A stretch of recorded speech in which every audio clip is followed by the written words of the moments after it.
On the eve of the 107th World Series, we're here with Hall of Fame Curator of History and Research, John Odell. And John, we're standing in the Today's Game exhibit of the Hall of Fame right in front of the St. Louis Cardinals locker. And you look in that locker and you see all the artifacts just from the last 10 years. You understand why this team is playing in its third World Series in just the past 8 years.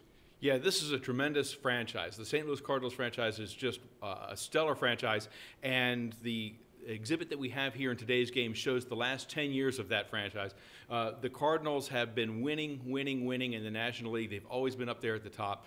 That's not just this year, though, or the past decade. That's been throughout the history of the National League, and that's something that the Cardinals fans I know are especially proud of. Well, you can certainly see why in the last 10 years with artifacts from guys like Albert Pujols and Chris Carpenter right here. This is a team, you understand why they're so consistent and really one of the most consistent teams in all of baseball. It's a really amazing thing to have the artifacts here. We have artifacts, for instance, from Albert Pujols from the year when he tied Ralph Kiner as the only two players in baseball history to hit 160 home runs in their first 4 years in the majors. Just a tremendous mark. We also have Chris Carpenter's jersey from the 2006 World Series when he was so stellar.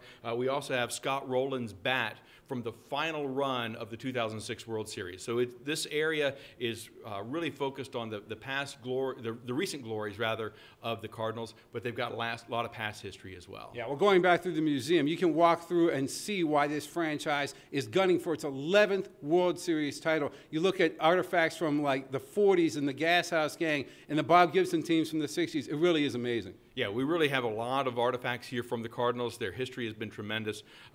We have things from Ozzie Smith from his era. We have from the 60s and Bob Gibson and that era.